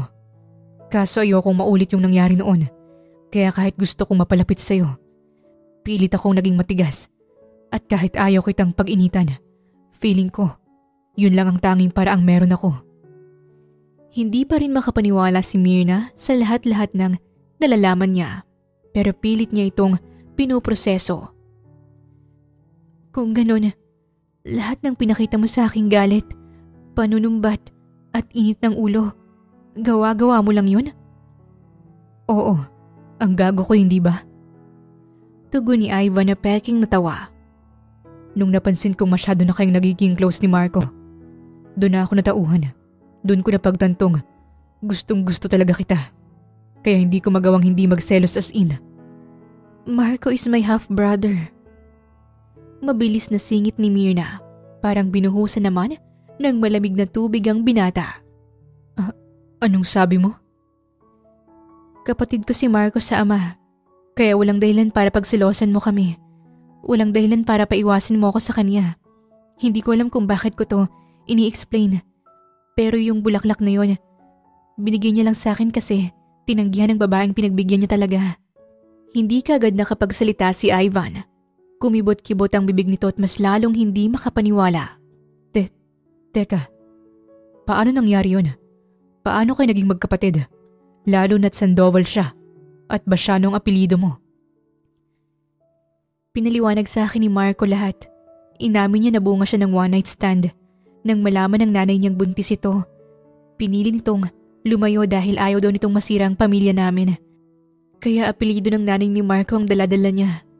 Paano nalaman ni Marco na ikaw ang kapatid niya? Noong nag-aagaw buhay ng nanay niya dahil sa sakit, inamin nito ang totoo na may kapatid si Marco. Dahil ayaw nitong maiwan si Marco na mag-isa sa buhay. Hiniling sa kanya ng nanay niya na hanapin ako. And after 3 years ng paghahanap, dito niya lang pala ako matatagpuan sa kumpanya mo. Sa puntong ito ay unti-unti nang napagtagpi-tagpi ni Ivan ang lahat. Kaya pala nung nalaman niyang ikaw ang nare-request ng school na mag-internship dito, hindi niya ako tinigilan para lang mapapayag na i-approve ka. Ito palang dahilan. Nasabi niya nga sa akin yon, kaya walang dahilan para magselos ka sa amin. At kung ano man ang nangyari sa'yo nun, labas ako ron. Hindi ako tulad ng babaeng yon at hindi ko kailanman gagamitin ng kahit na sino dahil nandito ako para sa pangarap ko. Napayuko si Ivan. Ngayon niya lalong napagtanto na mali ang mga ginawa niya. Matapos yon ay dahan-dahan niyang hinawakan ng magkabilang kamay ni Myrna at masuyong tinitigan sa mga mata. I'm sorry. I'm really sorry sa lahat ng nagawa ko. I'm sorry dahil pinag-isipan kita ng ganun. I'm sorry dahil pinahirapan kita at dinamay sa nakaraan ko. Sinserong pahayag ng binata. Sandaling napatingin si Myrna sa kamay nito bago siya muling nag-angat ng tingin at tipid ng ngumiti. Wala na yun, sir. Ang sakin lang naman, gusto kong magtrabaho ng mapayapa dito. Pwede ba akong humiling sa'yo? Ano yun? Huminga muna si Ivan ng malalim bago nagsalita. Pwede mo ba akong hayaan na gustuhin ka? At ipakita sa'yo ang totoong nararamdaman ko? Gusto kong bumawi at gusto kong makilala mo pa ako ng lubusan. Sandaling napaisip si Myrna bago sunod-sunod na tumango. Kung yan talaga ang gusto mo, hindi kita pipigilan. May gusto pa sanang sabihin si Myrna, ngunit bigla siyang niyakap ng binata at hindi na niya nagawang ituloy. Natigilan na lang siya habang nasa bisig nito at ramdam niyang mainit na katawan ng binata. Hindi niya namalayang kumurba ang mga labi niya sa bahagyang pagngiti. Simula noon, tuluyan ang nagbago ang pakikitungo ni Ivan kay Myrna. Ang dating mahigpit at malamig na distansya sa pagitan nila ay unti-unting napalitan ng mas maluwag at mas natural na samahan. Hindi na ito laging nakakunot-noo tuwing magkasama sila at hindi na rin niya nararamdaman ang dating bigat ng presensya nito sa tuwing malapit siya rito. Nagagawa na rin itong ngumiti at tumawa na isa sa mga nagustuhang pagbabago ni Myrna mula rito. Habang lumilipas ang mga araw, mas nagiging madali ang kanilang pakikitungo sa isa't isa. Unti-unting nakita ni Myrna ang ibang side ni Ivan, isang taong may kakayahang maging mas mahinahon. May pagpapahalaga sa mga taong malapit sa kanya at higit sa lahat, may pusong handang magbukas muli sa iba. Hanggang sa dumating ang araw na hindi na ito nag-atubiling ipahayag ang tunay nitong intensyon na gusto siyang ligawan. Hindi naman yun pinagkait ni Myrna sapagkat sa panahong magkasama sila, nakita niyang sincero ito sa nararamdaman para sa kanya. Ay nako girl, in love ka na talaga. Sita niya sa sarili. Oo nga pala, ilang araw na lang matatapos ng internship ko. Natigilan si Myrna matapos niyang ma-realize yun. Sa loob ng ilang buwan ng internship niya, hindi niya akalaing ganito palang magiging kahirap ang papalapit niyang pagalis. Sa kabila ng lahat ng nangyari at pinagdaanan niya, alam niyang si Ivan ang isa sa nagbigay ng kulay sa mga sandali ng kanyang internship. Mula noong unti-unti itong lumambot sa kanya, nagbago ang takbo ng mga araw niya. Hindi na puro utos, inis at pag-aaway ang namamagitan sa kanila. Sa halip, may lambing na sa bawat titig, may ligaya na sa bawat tawa, at may kakaibang saya sa bawat sandaling magkasama sila. At ngayong patapos na ang internship niya, mas naging malinaw sa kanyang isang bagay. Hindi lang basta paghanga o pasasalamat ang nararamdaman niya para kay Ivan, dahil mahal na niya ito. Napabuntong hininga si Myrna at dali-daling lumabas ng banyo. Ito na ang tamang oras. Bulong niya sa sarili. Dinala siya ng mga paa niya sa opisina ng binata. Kumatok muna siya ng ilang beses bago dahan-dahang pumasok dito. Ivan, pwede ba kitang makausap sandali? Nang sandaling yon ay abala sa pagbabasa ng ilang dokumento si Ivan. Hindi agad ito lumingon, para bang wala ito sa mood. Anong kailangan mo? Malamig nitong sagot. Nagulat si Myrna. Mula nang ayusin nilang gusot sa pagitan nila, hindi na ulit naging ganito kalamig ang pakikitungo sa kanya ng binata. May sasabihin lang akong importante. Tugon niya at pilit na ngumiti. Kung tungkol yan sa certificate of completion mo, balikan mo na lang ako next time. May meeting pa akong dapat unahin ngayon. Matapos yung sabihin ni Ivan, bigla na lang itong umalis at naiwan siya sa loob ng opisina na mag-isa. Ano bang nangyayari sa kanya? Maayos naman kami kanina. Tanong niya sa sarili. Umalis siya sa opisina na bigong masabi ang gustong ipagtapat. Matapos ang araw na yon, 2 araw na niyang hindi nakakausap si Ivan. Kaya siya busy raw ito. Pero ramdam niyang iniiwasan siya nito. Kaya hindi niya maiwasan ang sakit sa tuwing nakikita itong lumalayo at umiiwas na parang wala silang pinagsamahan. Kaya walang magawa si Myrna kundi sarilinin na lang ang nararamdaman. Hanggang sa... Kuya Marco, nakita mo ba si Ivan? Tanong ni Myrna sa kapatid. Kaalis niya lang, bakit? Kailangan ko na kasing kunin yung certificate of completion ko para sa internship eh. Oo nga pala, tapos na ngayon ang internship mo. Paano yan? May business trip siya sa Cebu. 3 araw pa siya bago bumalik. Lumaylay na lang ang balikat ni Myrna hanggang sa bigla siyang may naisip. Kakaalis niya pa lang, diba? Maabutan ko kaya siya sa airport? Siguro, pero bakit hindi mo? Hindi na nagawang tapusin ni Marco ang gustong sabihin nang bigla na lang tumakbo si Myrna paalis. Kaya napakamot na lang ito sa ulo. Pagkarating sa airport, mabilis ang lakad ni Myrna sa departure hall. Hinahanap ang binata. Hindi rin nagtagal ay nakita niya ito. Kahit nakatalikod, alam niyang si Ivan yon. Ivan! Sigaw niya habang hinahabol ito. Ngunit hindi man lang ito huminto. Sir Ivan! Mas nilakasan niya pa. Ngunit wala pa rin. Hanggang sa naabutan niya ito malapit sa check-in counter. Ilang hakbang lang ang layo mula sa security checkpoint. Hindi na nagdalawang isip.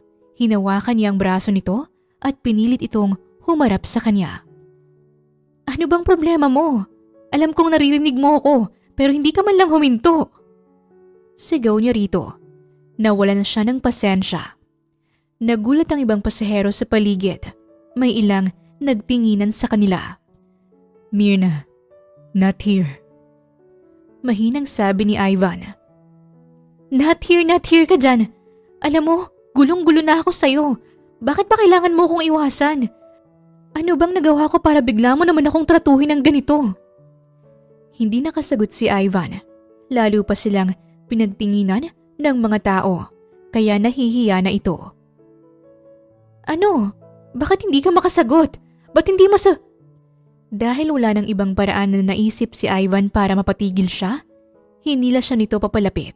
At bago pa siya makapalag, mabilis siya nitong hinalikan sa labi, kaya hindi niya nagawang tapusin ang gustong sabihin. Nagulat si Myrna, nanlaki ang mga mata niya, hindi makapaniwala sa nangyari, dahilan para matahimik siya, kahit ang mga tao sa paligid ay labis na nabigla. At bago pa siya makapagsalita ulit, hinawakan siya ni Ivan sa kamay at mabilis siyang dinala sa isang sulok ng airport kung saan walang masyadong tao. Ramdam pa rin ni Myrna ang mabilis na pagtibok ng kaniyang puso matapos ang paghalik ni Ivan, kani-kanina lang. Ano bang iniisip mo? Asik niya habang hinahatak ang kamay mula sa pagkakahawak ni Ivan. Bakit mo ko biglang hinalikan? Sa harap pa talaga ng maraming tao. Ang ingay mo kasi. Sa harap din talaga ng maraming tao. Kaya yun lang naisip kong paraan para patahimikin ka. Ngayon mo sabihin sa akin para hindi ako mukhang tanga dito. Ano ba talagang problema? Wala naman akong ginagawang masama para iwasan mo ako ng ilang araw. Tapos aalis ka pang hindi man lang nagsasabi sa akin. Napaiwas pa siya ng tingin nang sandaling mapasulyap sa labi ng binata. Hindi mo talaga alam? Susundan ba kita hanggang dito kung alam ko? Saglit na natahimik si Ivan at napabuntong hininga. Narinig kita nung isang araw na may job offer kang natanggap mula sa isang malaking kumpanya at pinag-iisipan mong tanggapin yon. Natigilan si Myrna sandali. Narinig mo pala yon? Oo. At hindi mo lang ako tinanong tungkol doon? Anong itatanong ko? Narinig ko nga mismo. Kaya nagtatampo ako sa'yo. Parang ayaw mo magstay sa kumpanya ko para pag-isipan pa yon. Sumimangot si Ivan. Nakakrus pa ang mga kamay nito sa dibdib habang umiiwas ng tingin. Hindi na napigilan ni Myrna ang sariling ngumiti. Weird man kung iisipin, pero nakukyutan siya rito. Oo nga, pinag-iisipan ko. Pero hindi naman ibig sabihin na tatanggapin ko yun. Hindi ko alam kung anong plano mo, pero nang marinig ko yun, hindi ko maiwasang isipin na baka hindi mo talaga ako gusto, gaya ng iniisip ko.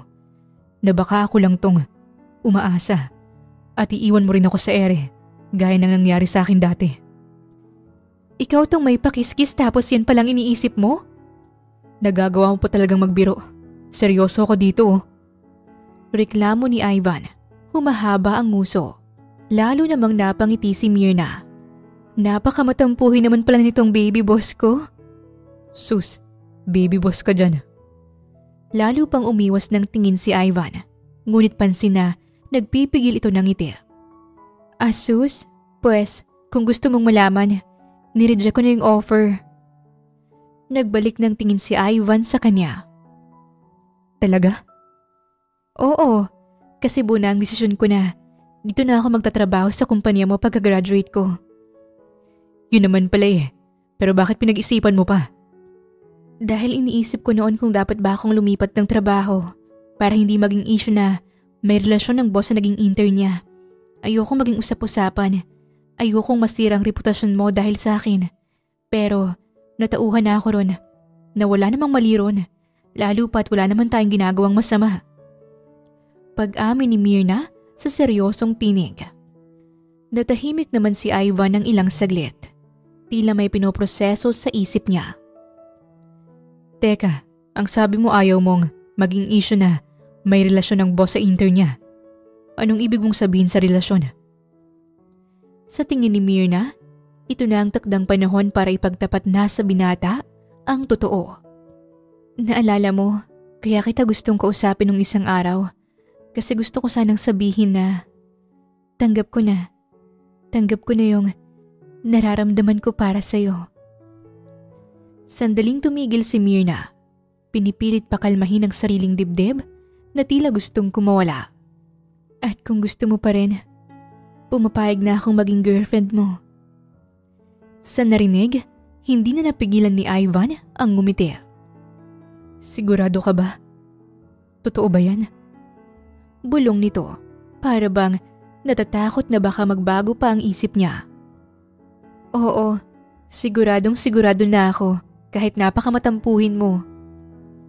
Napatawa si Ivan At sa pagkakataong yun, yumakap siya kay Myrna. Mahigpit, puno ng init na parang ayaw na siya nitong pakawalan pa. Salamat Myrna. Hindi ko man may papangako na magiging perpektong boyfriend. Sisiguraduhin ko sa'yong gagawin ko ang lahat para patunayang deserve ko ang pagmamahal mo at hindi ko hayaang may pagsisihan ka sa desisyon mong binigyan ako ng pagkakataong maging sayo. Bulong ni Ivan sa gitna ng kanilang mainit na pagyayakapan. Simula noon, naging masaya at maayos ang kanilang relasyon. Hindi man perpekto si Ivan gaya ng kanyang sinabi, pinatunayan niyang handa siyang magpakatotoo at mas maging mabuting lalaki para kay Myrna. Hindi niya pinabayaang may kahit anong bagay na makasira sa kanila.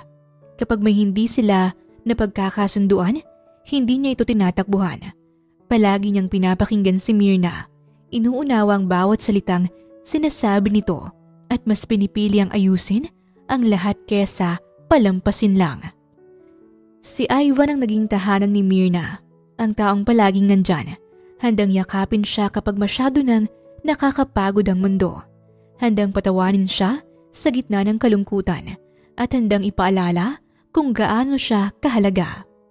Sa bawat araw na lumipas, mas lalo lang nilang napatunay na sila nga ang tamang tao para sa isa't isa. Ito na yun! Grabe ang bilis ng panahon! 3 buwan ang lumipas at dumating na rin sa wakas ang araw na pinakahihintay ni Myrna, ang kaniyang pagtatapos sa kolehiyo. Sa loob ng isang malawak na convention hall na punong-puno ng mga estudyante, guro at magulang, naroon si Myrna. Nakaupo sa unahan kasamang iba pang may mataas na karangalan.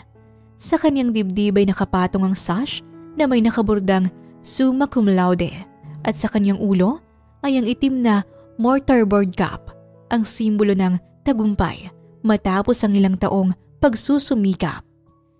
Hindi niya may tatangging may halo pa ring kaba sa kanyang dibdib. Kaya naman lumingon siya sa kanyang nanay, sa kapatid at sa kanyang supportive boyfriend. Hindi man niya marinig ang sinabi ni Ivan dahil nasa malayo ito, pero naintindihan niya ang mga salitang binulong nito sa hangin na nagsasabing kaya mo yan bilang pagpapalakas nito ng loob sa kanya. Tumango naman siya at ngumiti. At ngayon upang bigyang inspirasyon ang ating mga mag-aaral at ipahayag ang kanyang mensahe bilang kinikilalang valedictorian ng Batch 2025, nais kong ipakilala sa inyo ang isang babaeng may natatanging talino, sipag at determinasyon. Hindi lang siya naging isang mahusay na estudyante, kundi isa ring ehemplo ng pagsusumikap at dedikasyon. Isang masigabong palakpakan para kay Myrna Basiano, summa cum laude mula sa Bachelor of Science in Business Administration, major in Marketing Management. Masiglang pahayag ng MC. Nagpalakpakan ng lahat habang dahan-dahang tumayo si Myrna. Naramdaman niyang panlalambot ng tuhod, pero agad din niyang inayos ang sarili. Huminga siya ng malalim bago tinungo ang entablado. Pagdating sa podium, sumulyap siya sa audience. Kitang-kita niyang mga mukha ng mga magulang, kaklase at guro na nagbigay ng inspirasyon sa kanya sa paglalakbay na ito. Habang si Ivan ay nakangiti at nakatingin lang sa kanya. Ngumiti muna si Myrna bago siya nagsimulang magsalita. Magandang hapon po sa inyong lahat.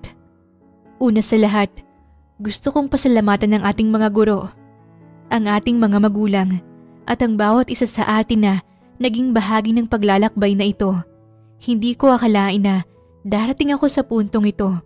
Hindi ako yung tipikal na estudyanteng nasa tamang edad para sa kolehiyo. Noong nag-enroll ako, 25 taong gulang na ako. Sa totoo lang, nahirapan akong makisabay. Hindi dahil hindi ko kayang aralin, kundi dahil sa takot. Takot na baka nahuhuli na ako, na baka wala ng saysay ang pagpapatuloy ko. Sa bawat salitang sasambitin niya, unti-unti niyang naramdaman ang mga luhang nagbabadya.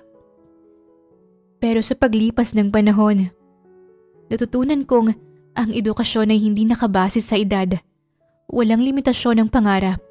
Hindi ako nahuli sa laban dahil ang laban na ito ay akin at ako lang ang makakapagsabi kung kailan ako hihinto. Tumigil siya saglit upang lumunok at pigilan ang luha sa kaniyang mga mata. Sa mga kapwa kong nagtapos ngayon, gusto kong ipaalala sa inyo na ano man ang mangyari, huwag kayong susuko. May mga araw na pakiramdam nyo hindi sapat ang ginagawa nyo, na parang hindi nyo makakamit ang mga pangarap nyo. Pero nandito tayo ngayon, hindi ba? Patunay na kahit gaano kahirap, kinaya natin, kaya natin. Ngunit sa pagkakataong ito, hindi na niya napigilan ang pagbuhos ng kaniyang emosyon dahil halo-halo ang nararamdaman niya. At sa mga taong nag-aalangan pa kung magsisimula ba sila sa panibagong pangarap, gusto kong sabihin sa inyo na hindi pa huli ang lahat. Darating kayo sa tamang oras, basta't patuloy kayong maniwala sa sarili niyong kakayahan. Napatigil siya nang marinig ang mahinang palakpakan mula sa audience na unti-unting lumakas hanggang sa buong convention hall na ang pumapalakpak sa kanya. Ginitian niya ang lahat bago tinapos ang kanyang talumpati. Muli, maraming salamat at sa Batch 2025, congratulations sa ating lahat. Nagpalakpakan muli ang buong hall. Girlfriend ko yan! At sa gitna ng ingay ng mga tao, biglang tumayo si Ivan mula sa kinauupuan nito at sumigaw ng may pagmamalaki. Napalingon si Myrna rito at nanlaki ang mga mata niya sa sobrang gulat. Sabay-sabay na napatawa ang mga tao, pati na rin ang ibang professor. Dahil sa nararamdamang hiya, napailing na lang si Myrna pero hindi niya mapigilang mapangiti. Pagkababa mula sa entablado, mabilis na tumungo si Myrna sa kanyang ina at mahigpit itong niyakap. Finally, ma, graduate na ako. Bulong niya habang tumutulo ang mga luha. Dati, pangarap niya lang ang diploma. Ngayon, nasa mga kamay niya na ito. Proud na proud ako sa iyo, nak. Tugon ng kanyang ina nang sandaling kumawala na siya sa pagkakayakap. Matapos yon, ay humarap naman siya sa kaniyang nobyo at mas lalong hindi niya inaasahan na sa tabi ng tagumpay na ito, natagpuan din niya ang lalaking tunay na nagmamahal sa kanya. Congratulations, mahal. You deserve it. I'm so proud of you. Malawak ang ngiting pahayag nito bago siya binigyan ng mainit na yakap. Pagkalipas ng 1 taon, unti-unti nang natutupad ni Myrna ang pangarap niyang bahay para sa kaniyang pamilya. Dama niya ang katiyakang matagal na niyang hinahanap. Hindi lang ito bahay para sa kaniyang pamilya. Ito ang patunay ng lahat ng pinaghirapan niya. Hindi naging madali, pero sa bawat araw na dumadaan, mas lalong nagiging totoo ang dating pangarap lang niya. Kasabay ng pagtayo ng kaniyang bahay, mas lalong tumibay ang relasyon nila ni Ivan. At ngayon, 3 taon na silang magkasama. At sa kabila ng mga hamon mula sa kanilang mga karera, hanggang sa mga hindi maiiwasang pagsubok sa relasyon, hindi nila binitawan ang isa't isa. Pinatunayan nilang posible ang pagsabay ng pangarap at pagmamahal na hindi kailangang mamili kung talagang tama ang taong kasama mo. Ngayon ay dumating ang isang mahalagang araw para sa kanila. Nakahanda na ang lahat. Sa sala ng bahay ni Myrna, nakaupo si Ivan sa tabi ng kaniyang mga magulang na sina Margaret at Eusebio, habang nasa tapat nila si Esmeralda, ang ina ni Myrna. Sa gilid naman, bahagyang kinakabahan ngunit hindi may tatangging masaya na nakaupo si Myrna. Maraming salamat po sa pagtanggap sa amin dito sa inyong tahanan, Esmeralda. Napakaganda ng bahay niyo. Ang linis at ang aliwalas. May kaunting katahimikan bago nagsimulang magsalita si Margaret. Si Margaret ay 60 years old, isang babaeng may likas na elegansya at hinog na karangyaan. Maputi, may pinong linya sa mukha ngunit hindi nababawasan ang kaniyang maliwalas na anyo. Malumanay ang mata, laging may banayad ng ngiti at may presensyang kagalang-galang pero hindi nakakaasiwa. Halata sa kilos at tindig niya ang pagiging mayaman, marangal, mahinahon at tila may pusong hindi nalilimutan kung paano maging mabuti, lalo sa kapwa. Napangiti ang nanay ni Myrna sa papuri. Ay nako, wag na po kayong magpasalamat. Kami nga po dapat ang magpasalamat dahil naisipan yung bumisita rito. Masyado naman kayong formal sa isa't isa. Tinalo niyo pang nasa business meeting. Singit na pagbiro ng tatay ni Ivan, dahilan para lahat sila'y magtawanan. Si Don Eusebio naman ay 61 years old, matangkad at matipuno kahit may edad na. Kahit laging diretso ang tindig, hindi mawawala ang pilyong ngiti sa labi nito't mukha siyang masiyahing tao. Pansin pa rin sa kanyang pananamit ang isang matinik na businessman. At kahit matanda na ito, ay may taglay pa rin itong kagapuhan na siyang namana ni Ivan. Sandali silang nagkamustahan at nag-usap tungkol sa mga bagay-bagay hanggang sa totoo lang, Esmeralda, sobrang mahal ng anak namin si Myrna. Kaya kami nandito ngayon dahil gusto naming hingi ng kamay ni Myrna para sa kasal. Pag-amin ng nanay ni Ivan sa tunay na pakay.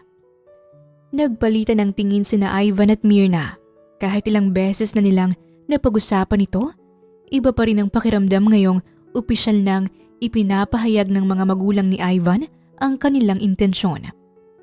Hindi napigilan ni Aling Esmeralda ang mapangiti, ngunit tila may bahagyang pamumuo ng luha sa kaniyang mga mata.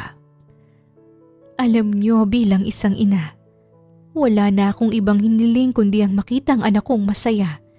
Nakita ko ang lahat ng paghihirap niya, ang mga gabing hindi siya nakakatulog dahil sa mga responsibilidad, mga panahong naghaalinlangan siya sa sarili niya. Pero ngayon, heto siya, matagumpay. At higit sa lahat, minamahal ng isang lalaking seryoso sa kanya. Mabilis nitong tinapik ang sariling pisngi. Tila pinipigilan ang pagtulo ng luha. Kaya naman wala akong rason para tumanggi, Ivan. Ipinagkakatiwala ko sa iyo ang anak ko.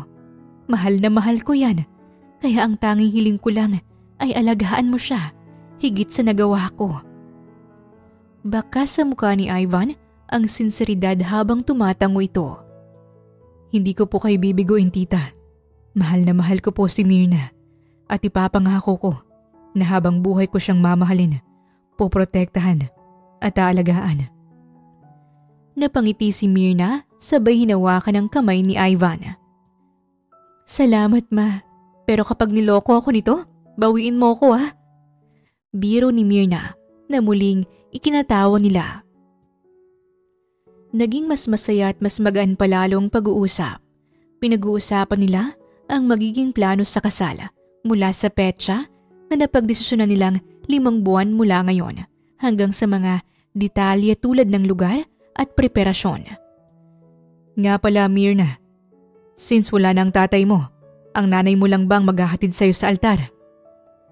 Habang nasa kalagitnaan ng masayang usapan, biglang naisip yun ng tatay ni Ivan. Opo, ayos lang naman sa akin. May nakakatanda sana akong kapatid na pwedeng tumayo kung ama sa kasal, kaso simula noong nagpamilya na, hindi na nagpakita sa amin. Tugon ni Myrna, nakaramdam siya bigla ng kalungkutan. Pwede bang ako na lang ang tumayo bilang ama sa kasal mo? Sabay-sabay na napalingon silang lahat sa biglang nagsalita. Laking gulat ni Myrna nang makita si Marco na nakatayo sa may pinto. Ma, siya po si Marco, yung kinikwento ko sa'yo na half-brother ko. Pinapunta ko po talaga siya dito. Paliwanag ni Myrna sa kanyang ina dahil halatang nagtataka ito sa lalaking hindi pamilyar. Nakwento niya naman ang tungkol kay Marco dito noon, ngunit ngayon lang ang mga ito nagkita ng personal. Oh, ikaw na pala yun. Halika dito, saluhan mo kami. Hindi nagdalawang isip si Aling Esmeralda na papasukin si Marco at pinaupo ito sa bakanting upuan. Dahil ron ay pasimpleng napangiti si Myrna. Sa kabila ng pagtataksil ng ama nila Myrna, tinanggap pa rin ito ng kaniyang ina. dahil alam nilang wala namang kasalanan si Marco sa mga nangyari noon. Narinig kong tungkol sa kasal niyo, kaya gusto kitang batiin, Myrna. Sa ilang segundo ng katahimikan, si Marco na mismo ang bumasag nito. Nagkatinginan sila, kaya ngumiti si Myrna. Ayos lang po ba man na siya ang kasama mong maghahatid sa akin sa altar? Tanong ni Myrna sa ina. Oo naman, nakakatanda mo rin siyang kapatid kaya walang kaso sa akin yun. Mabilis nitong pagpayag. Salamat po, tita. Nahihiyang sambit ni Marco. Si Marco ay natagpuan na rin ng babaeng magmamahal sa kanya ng lubusan. Ang babaeng bubuo sa tila watak-watak niyang mundo. Samantala, natanggap naman ni Sofia ang matagal niyang hinihintay na promotion. Mula sa pagiging Junior Customer Relations Officer, siya na ngayon ang head ng Customer Relations na bunga ng kaniyang pagsisikap. Sa kabilang banda, sina Yori at Erlid naman ay tuluyan ang natanggal sa kanilang mga trabaho dahil sa kanilang kasakiman. At ngayon ay nahihirapan silang makahanap ng trabaho dahil halos wala nang gustong tumanggap sa kanila. Samantala, habang patuloy sa pag-usad ang pagmamahala nila Ivan at Myrna, walang tigil ang pangungulit ng kanilang mga magulang na sinisingil na sila ng apo. Hindi mo nila alam kung kailan darating ang hinihintay ng kanilang mga magulang. Isang bagay ang sigurado sila. Sa bawat araw na lumilipas, patuloy nilang pinipili ang isa't isa. Hindi dahil sa pangako ng bukas, kundi dahil sa bawat sandali nilang magkasama. Alam nilang walang ibang tahanang mas matibay, mas totoo, at mas makabuluhan kesa sa tahanang pagmamahala nila mismo ang may likha. Sa bawat taong may pangarap, hindi lang dapat sipag at tiyaga ang puhunan. Kailangan ng tapang para humarap sa pagsubok at lakas ng loob upang hindi pangunahan ng takot. Hindi sapat na magaling ka, dapat kaya mong panindigan ang sarili mong laban. Si Myrna ay hindi lang isang babaeng may pangarap. Isa siyang simbolo ng taong puno ng determinasyon. Isang taong ipinaglalaban ng sarili niyang tinatahak na landas. Ilang beses man siyang madapa, hindi niya hinayaang pigilan siya ng kanyang edad, estado o mga opinyon ng iba. Kahit inilagay siya sa matinding pagsubok sa isang magulong mundo, hindi siya umatras at hindi nawala ng pag-asa. Habang si Ivan naman ay isang patunay na kahit ang pinakamalamig na tao ay may sariling kwentong hindi dapat kaagad husgahan. Minsan, ang takot sa nakaraan ang pumipigil sa isang tao na magpakatotoo at magmahal muli. Ngunit sa bandang huli, hindi maaaring takasan ng isang tao ang sariling damdamin. Hindi natin maaaring kontrolin kung kailan tayo matututo muling magmahal. Pero maaari nating piliing wag hayaang takot ang magdikta ng ating kinabukasan. Sa kwentong ito, ipinakita ng tagumpay ay hindi lamang tungkol sa kung sino ang nauna at kung sino ang nahuli. Ito ay tungkol sa taong nagiging tayo makalipas ang bawat hamon na nalalampasan natin. Ang tunay na panalo ay ang matutunan mong hindi mo kailangang mamili sa pagitan ng pangarap at pagmamahal. Ang totoong tagumpay ay ang maging buo ka kasama ang mga tamang taong naniniwala sa iyo. Dahil sa huli, hindi palaging ang pinakamatalino, pinakamayaman o pinakamakapangyarihan ang tunay na nagwawagi, kundi ang taong hindi sumusuko sa sarili niyang laban at buo ang loob na harapin ang hamon ng kinabukasan. Wakas! Maraming salamat po sa inyong pakikinig sa kwentong ibinahagi namin ngayong araw. Muli, ito po ang Tales of Siren at hanggang sa ating muling kwento. Maraming salamat po.